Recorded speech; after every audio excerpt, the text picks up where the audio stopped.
Hi guys, it's Roche and welcome to my channel where I share my personal experiences as a new mom, what worked, what didn't work, and things that might help you in your parenting journey, your new parent journey. Today I want to discuss baby wearing. So I'm going to share a little bit of history about baby wearing because I found this really interesting and I'm sure you will too. Baby wearing is probably as old as humanity itself, and I'm sure if you look through the internet you will find pictures of ancient communities, moms wearing their babies in animal skin sacks or bark and leaf sacks and stuff, really old stuff, right? And then baby wearing kind of took a little bit of a dive. Why? So what happened was when countries started to develop and the class system started to set in, the upper class wanted to differentiate themselves from the lower class. And so you kept seeing baby wearing amongst the lower class, and again, you'll find pictures of these online. You'll see these Chinese aunties, Chinese ladies in the fields, the African ladies, cotton pickers, they're all there with the babies on their back. And the upper class, on the other hand, they chose to hire nannies to take care of their babies, and that's where the separation happened. But what also happened was the relationship between mom and child is very different amongst these societies that did the baby wearing and had the closeness with their children, whereas the upper class, they started to have this distance between the adults and the children.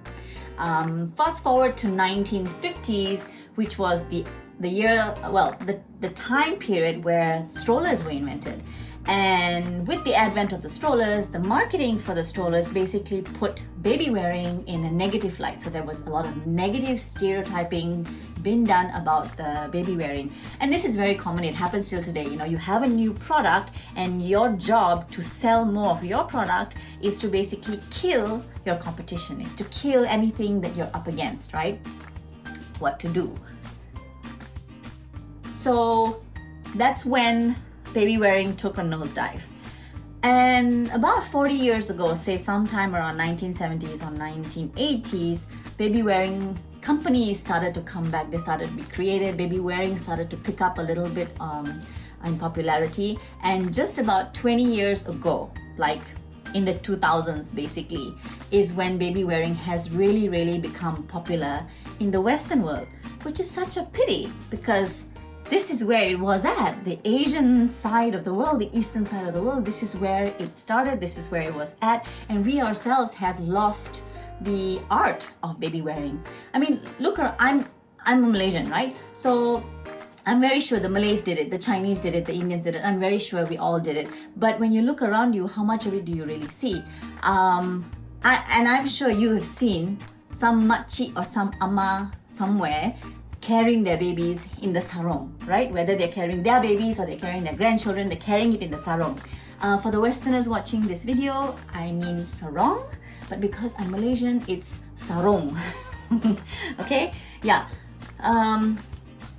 So now when I go out, I see the more modern type of baby carriers being worn, but I don't see everybody wearing it. I see a lot of strollers out there, and I see a selected number of people, whether it's Malay, Chinese or Indian, I see them equally. They're wearing the newer, more modern baby carriers. But actually what I'm talking about a little bit more is the whole sarong, sling, baby wrap kind of carriers that you can use when your baby is 1 day old. Day one, newborn, you can already start using this. Those more fancier, more cooler looking carriers, those you can only use when your baby is a little stronger, can basically hold their neck up, and I would advise you to put them on somewhere around the 2nd month. But what you can do before that is use the baby sling, baby wrap.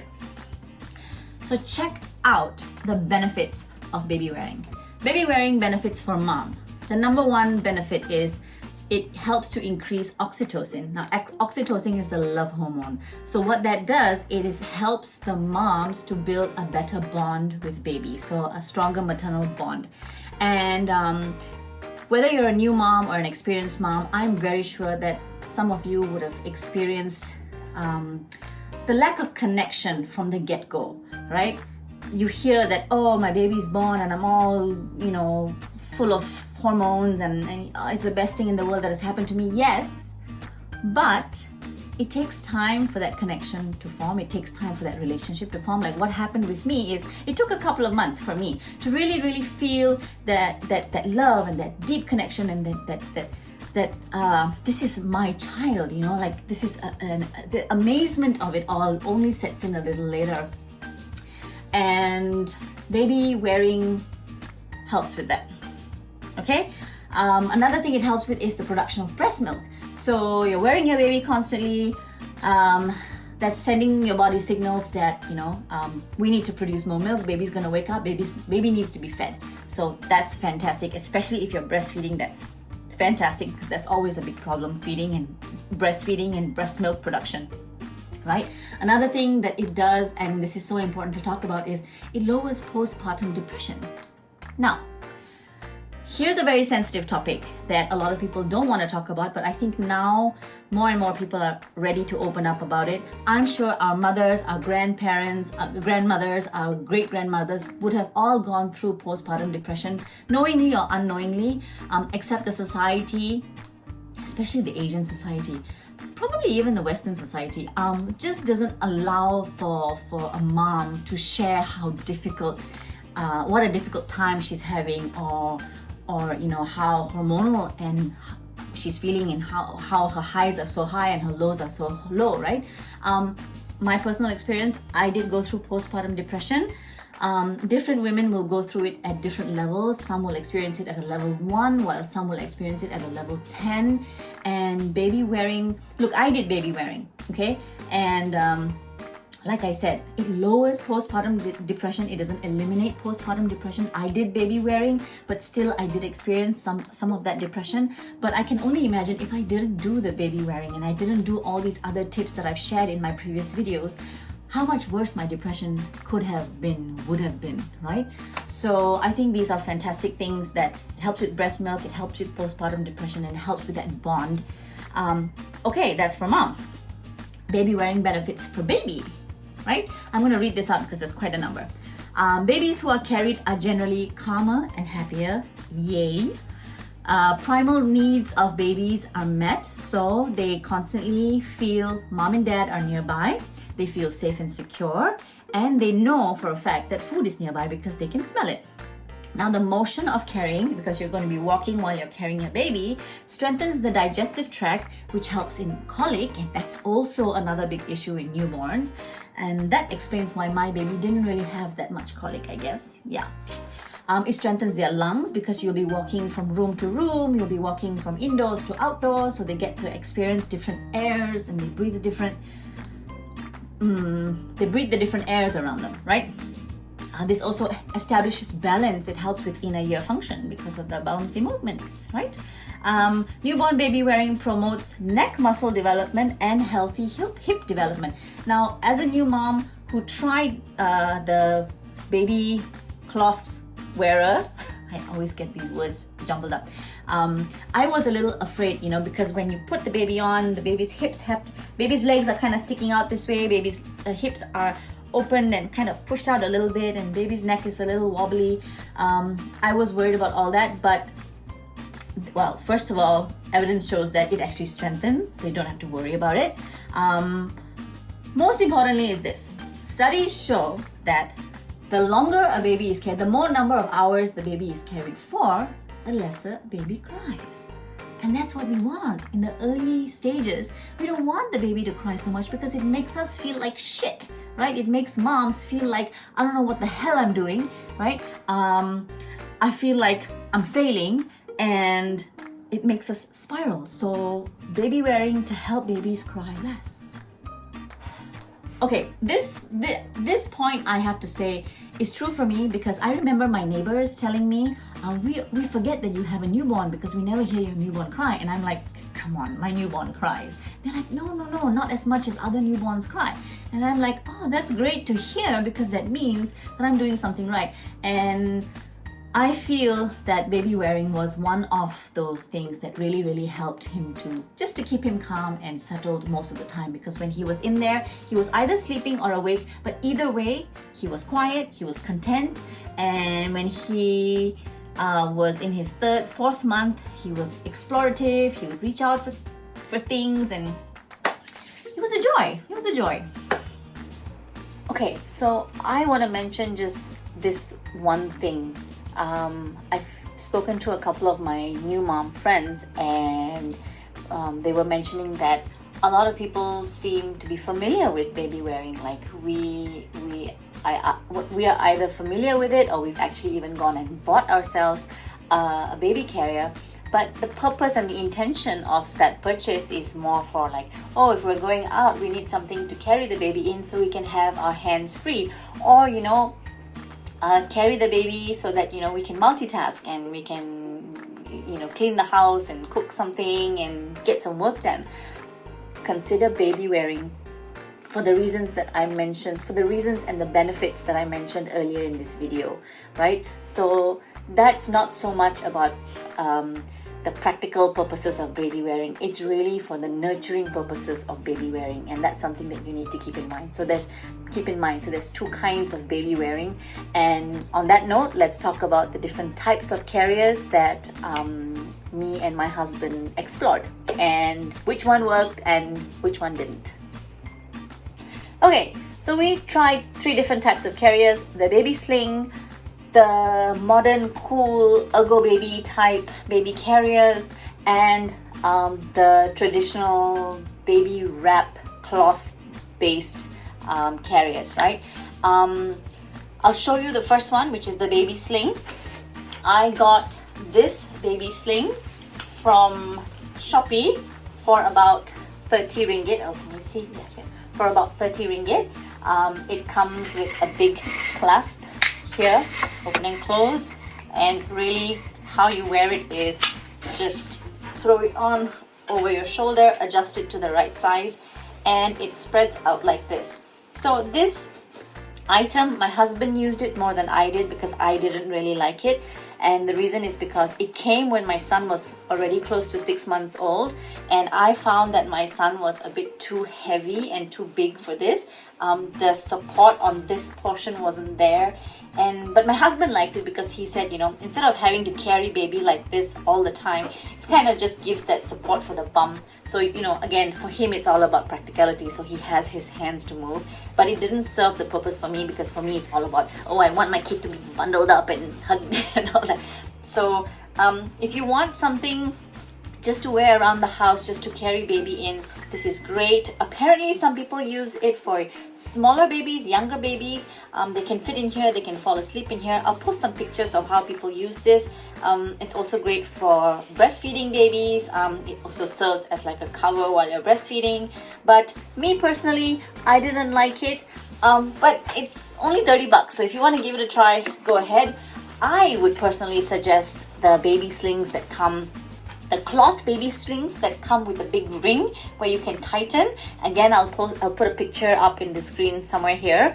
And I didn't try this one, but I wish I did, and I would like you to try it and let me know how it works for you, so I can spread the word, right?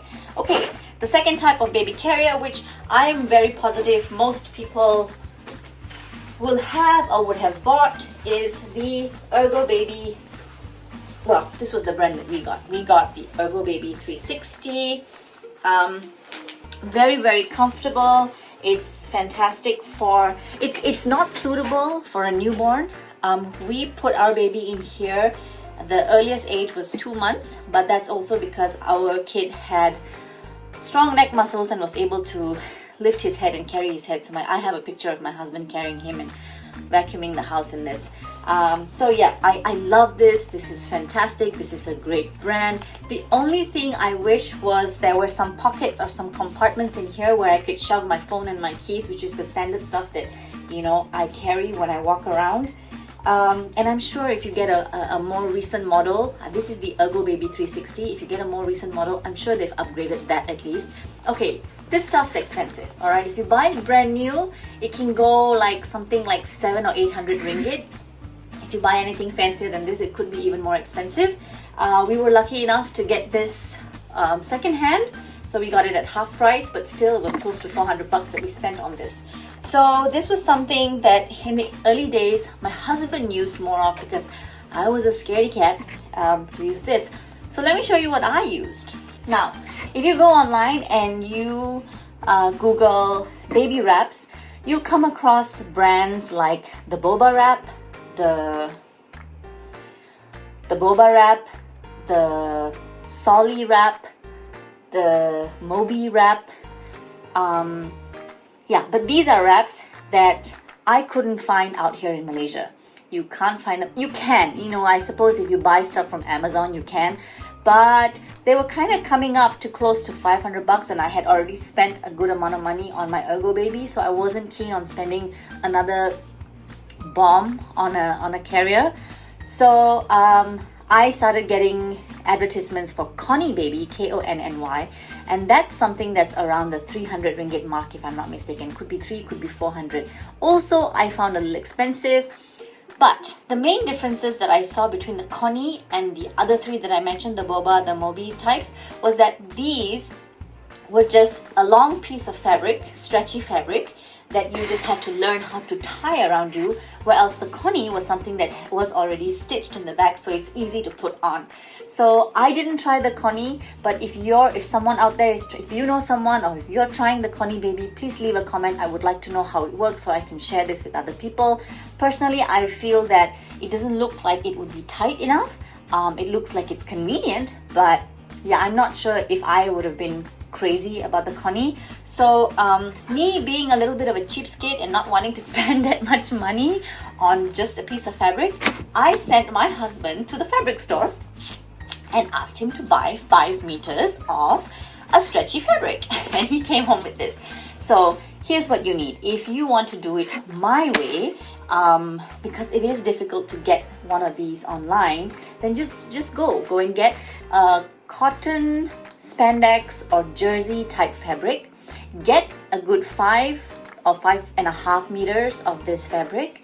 It needs to be lightweight, breathable. It needs to have a good stretch, high elasticity, but it cannot be so loose to stretch, because you need it to have a little bit of a resistance in the stretch. What else do I need to mention? So this costed us something like 70 or 75 ringgit, and I got 2 pieces of wrap out of this, because it's a very wide piece of fabric, so I cut it into half and then I got 2 of these. Yeah.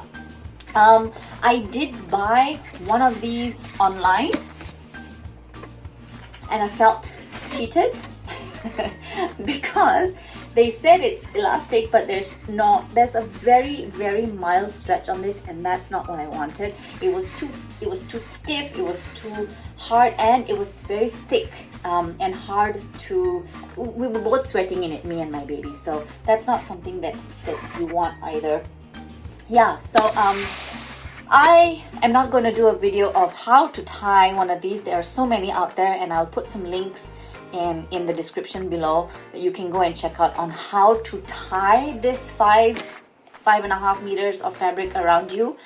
What I would like to say is it's going to be challenging the first couple of times. There's a learning curve on how to tie this, so it took me a whole bunch of tries before I really got it perfect for my baby. One of the main things that I can share is that you will probably start off tying it a little loosely because you're worried it might be too tight, but your baby will end up being down here at your belly, and where you want your baby's head or face needs to be either on your chest or kind of snug in your neck. Okay, so in order for the baby to be held up there, you need this to be nice and tight. So that's something that you're going to have. It comes with practice.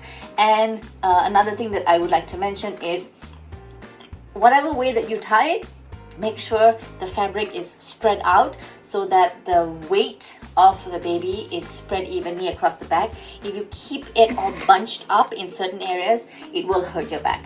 Again, I'm not going to do the video of how to tie it. Go and watch stuff online, okay? But this is the one this was my favorite. This is the one that I used for my baby from the time he was a month and a half, all the way up till, I think the most recent was maybe he was 10 months. I think I stopped after that. Yeah. And I'm sure I can go longer than that. Right now, we're both using the Ergo Baby, me and my husband, and this is fantastic. So baby wearing is amazing. Please give it a try. And If there's something that I haven't mentioned that's really good that you've tried, please leave some comments in the comment section or reach out to me personally. If you'd like to collaborate with me and share more of this good stuff out there for new moms, then again, please reach out to me. And yeah, all the best to you, and I'll see you at my next video. Bye!